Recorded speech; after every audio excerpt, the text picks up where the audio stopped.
Welcome back. Since we already know about the file types, let's go ahead and quickly understand file extensions in Linux. Generally, we are aware about the file extensions .jpeg, .pdf, .txt. However, as I told already in the last tutorial that there can be certain files which do not have an extension, and for that we need to run certain commands to check what kind of file is that. It is very normal to run this ls-l command to check the file type.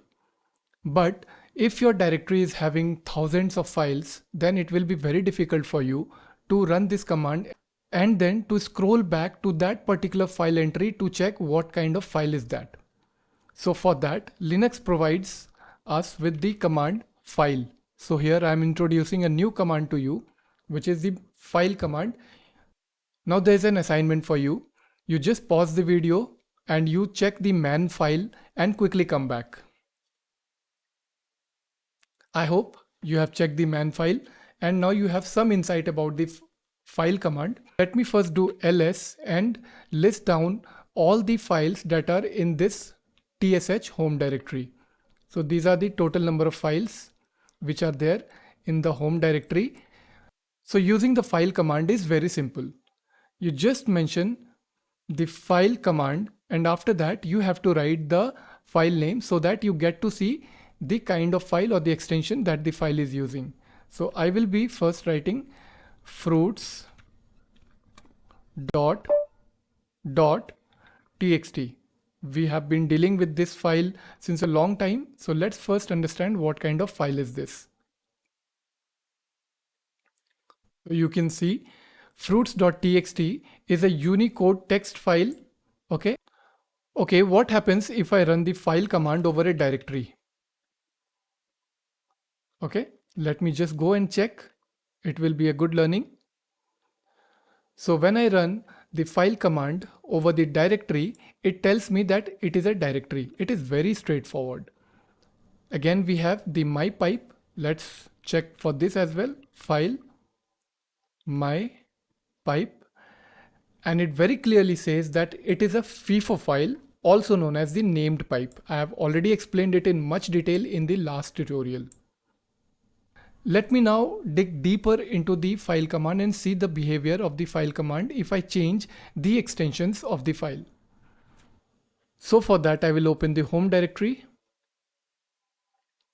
change the view, and now I am having fruits2.txt file. So I'll be renaming this file.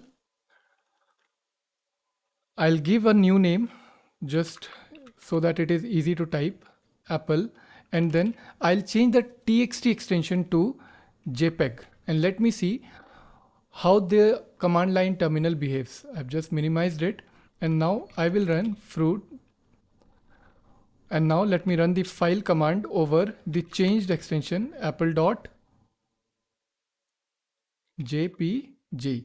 Okay, so let me see. What it says that even if it is a JPEG file, it says that it is a Unicode text.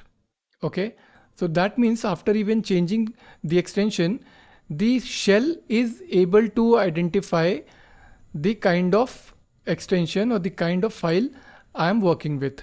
The photo one is a JPEG file. I will show you what a JPEG file type is shown when I run. You can see it clearly says a JPEG image data. So even if I changed over here, it did not say a JPEG image data, but what it is actually that is displayed. Okay, let's come back here again. And now I'm changing this extension JPEG to some other extension. Let me create a made up extension like apple.basket. Okay. Obviously, basket is a made up extension and no such extension exists in Linux as well as in Windows. So it will be good to see whether the shell gives me an error or the shell is smart enough to understand that I am just fooling around and it is still the Unicode txt file. So basket, this is what I had given there. And you can see that even though I have changed the extension to something which does not even exist as an extension name, the shell identifies the extension of the file by reading the data from its file header, or you can say the metadata, and then it displays what kind of extension it is. When you had visited the man page of the file command, you might have seen that file command can use multiple file names, right? So let's go back again, and I will now give file, and I will give multiple file names and see how this data is displayed. So I will run file1. I have fruits.txt. I have photo1, and then I have videos. I have to match the pattern, videos, and my pipe. So I have given almost all the different kinds of file types over here.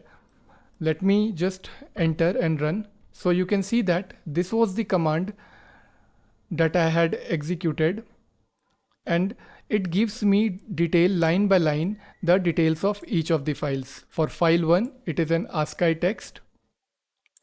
Okay, what does ASCII mean? It is a encoding. It is an encoding type. Its full form is American Standard Code for Information Interchange. So basically, it is a type of encoding. Just understand that. Moving next, fruits.txt. It's a Unicode txt file. Then photo1 is a JPEG image. Videos is a directory, and my pipe is a FIFO named pipe type. Now, if you want to run the file command over the entire directory rather than running on one particular file or just giving multiple names, you can just use file and give a asterisk symbol, or the star you can call it. And when I run enter, you can see on the left we have the file names or the directory names, and on the right adjacent to the file name we have all the kind of file it is. So we have apple.basket, we have desktop, which is a directory, we have ASCII.txt, we have FIFO, we have JPEG, and then we have symbolic link as well. So this is again one kind of notation that you can use. Further, file command also accepts path. So you can give the path to certain file. So like I'll be doing file etc. Let me see what it gives. It tells me that etc is a directory.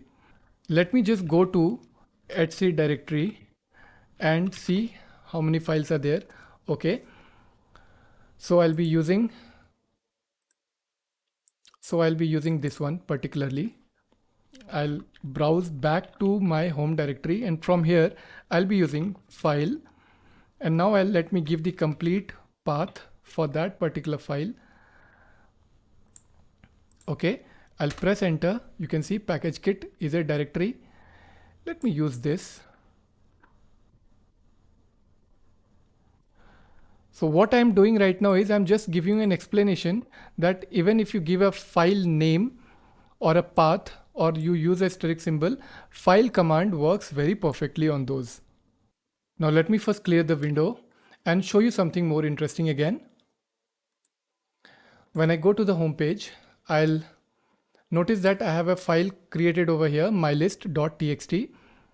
The contents of the file is, I have written the name of certain files from the same directory over here. You can see fruits.txt is this one, my pipe, file1, file2, and snap directory. So I've just saved it. I'm closing it right now. And from here, what I've done is I've created a file list with the name mylist.txt. Okay. So let me just run mylist.txt and show you that it is having these file names.